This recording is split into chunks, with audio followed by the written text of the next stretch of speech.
और एक मेरे भोले बाबा के दरवाजे पर, मेरे शंकर के द्वार पर, महापुराण में, शिवालय में, शंकर की चौखट पर, भगवान शंकर के दरवाजे पर कभी भी गुस्से में नहीं, क्रोध में नहीं, रोते हुए हम यहाँ जीजियों आती हैं, बेटियां आती हैं, बेटे आते हैं, आंख में आंसू रहते हैं, हम उनसे कहते हैं अब तो बाबा ने तुम्हारी झोली भर दी, क्यों रोना, क्यों, दे दिया, उसकी कृपा थी, मिल गया,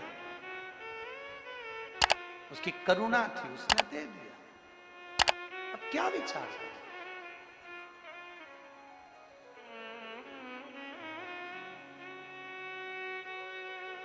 रो कर नहीं, क्रोध कर नहीं।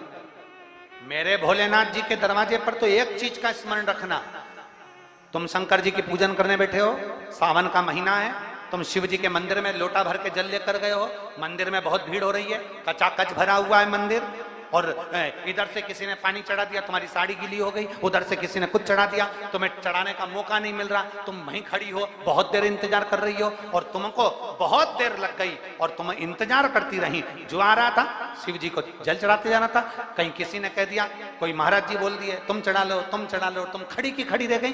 गुस्सा नहीं करना, क्रोध मत करना, ये विचार करना आज मेरे शंकर भगवान ने अपने मंदिर में मुझे इतनी देर तक क्यों बिठा कर रखा। मतलब मेरे शंकर जी चाहते थे कि मेरे ऊपर कोई दुख आने वाला था, इसलिए बाबा ने अपने पास बिठाकर उस दुख को काट दिया।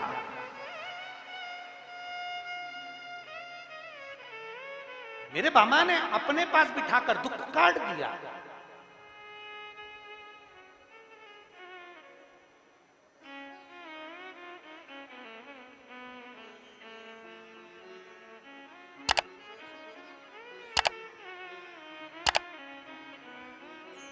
हम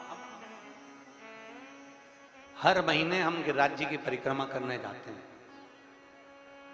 प्रत्येक महीने ब्रज में गोवर्धन नाथ जी की परिक्रमा करने जाते हैं। तो हमारे साथ जो लोग जाते हैं तो परिक्रमा करते करते जब थक जाते हैं तो वो जतिपुरा से प्रारंभ कर राधा कृष्ण कुंड से आगे बढ़ते हुए कुसुम सरोवर से होते हुए जब दान घाटी पर आते हैं और दान घाटी से अन्योर के लिए बढ़ते हैं तो थकान बहुत हो जाती है। जो परिक्रमा करने वाले उनको मालूम होगा, जब 21 किलोमीटर की परिक्रमा अपन करते हैं तो अन्योर के वहां थकान जरा ज्यादा हो जाती है। दान घाटी से निकले तो वहां थकान इतनी हो जाती है, बचता कितना केवल 8 किलोमीटर, पर उसमें इतनी थकान हो जाती है तो बाकी की परिक्रमा तो हो जाती है पर वहां थकान हो जाती है। अब अन्योर और दान घाटी के बीच में इतनी थकान हो जाती है और फिर वहां से जब पूंछरी का लोटा आता और पूंछरी के लोटे से जतिपुरा तक तो और ही ज्यादा थकान हो जाती है। अब क्या होता है कि साथ वाले देखे, अब हम भी क्या करें कि थक जाएं तो क्या करें, तो वहीं पे बाबा के चरणों में सिर रख के लौट जाएं, वहीं की वहीं थोड़ी देर लेट जाएं और बाबा के चरणों में लोट लगा लें। अब साथ वाले कहें गुरु जी टाइम हो रहा है, चलो तो जल्दी से अपन पहुंच जाएंगे, जल्दी समय अपना निकल जाएगा, टाइम हो रहा है।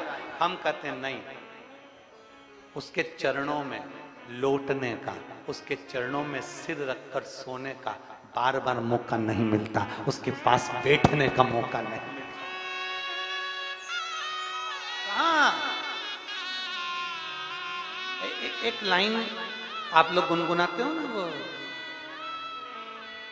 आ बैठ मेरे पास तुझे देखती रहूं। बस हम हमारे भगवान के पास पहुंचे, मेरे भोलेनाथ जी के पास पहुंचो। मंदिर में भीड़ जाता है, जल चढ़ाने वाले जाता है, बहुत देर लग रही है, गुस्सा नहीं करना। कोई पानी ढोल गया, गुस्सा नहीं करना। किसी ने कुछ बोल दिया, गुस्सा नहीं करना। मंदिर में, शिवालय में, देवालय में, सावन का महीने में याद रखना अपने मुख से अपशब्द ना निकले। अगर देरी लग रही है, मंदिर में भीड़ ज्यादा है, थोड़ी देर बैठकर नंदी के पास बाबा से अपने दिल की बात कहते रहो। हाथ में जल का पात्र है, दिल से बाबा को पुकारते रहो। देरी हो रही है, कुछ मेरे भोलेनाथ ने तेरे लिए अच्छा सोच कर रखा होगा, कोई बात नहीं, थोड़ी ठंडी रखो, थोड़ी शांति रखो, मन को ठंडा रखो। बाबा का जब दर्शन होगा, जितनी देर मिलोगे ना उतनी देर में बाबा से अपने दिल की बात कह देना, बाबा तुम्हारा और तुम बाबा के हो जाओ।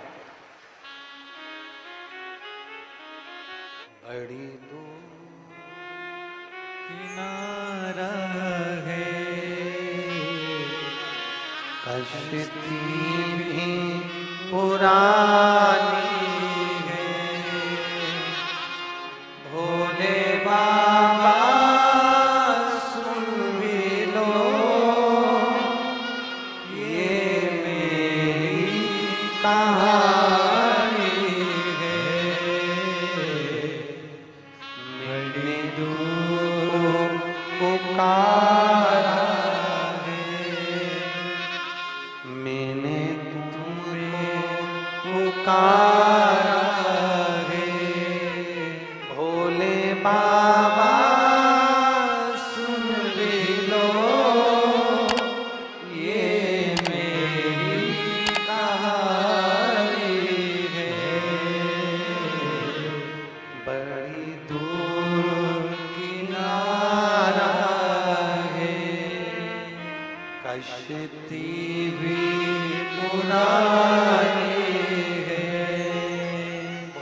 पावा सुन भी लो,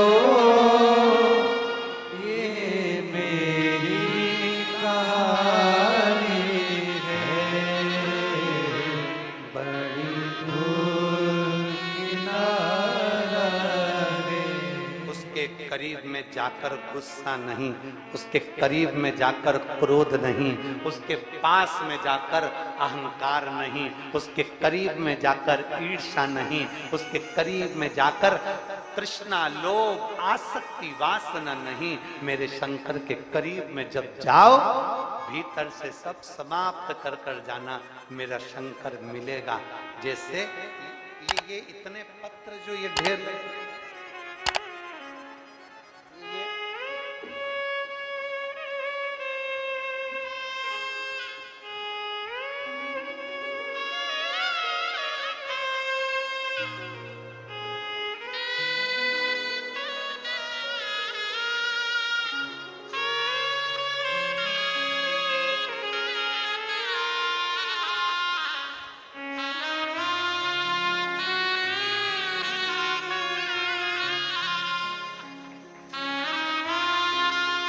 ये जो पत्र पढ़े हैं ना, ऐसा ही पत्र,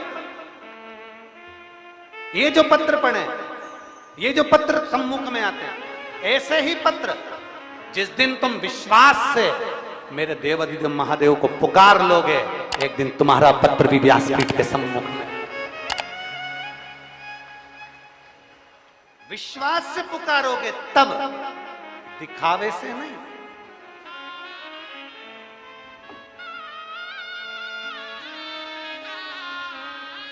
दिखावे से भगवान नहीं मिल सकता, कभी भी नहीं मिला और ना मिलेगा। कपड़े बदल लेने से परमात्मा कभी नहीं मिला और ना कभी मिलेगा।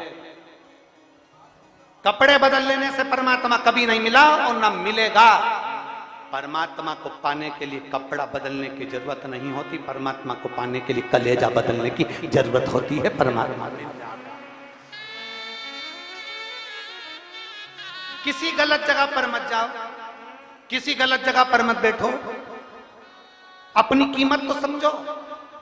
एक मक्खी सब्जी पर बैठती है, उसकी कोई कीमत नहीं होती है। एक मक्खी किराने की दुकान के सामान पर बैठती है, उसकी कोई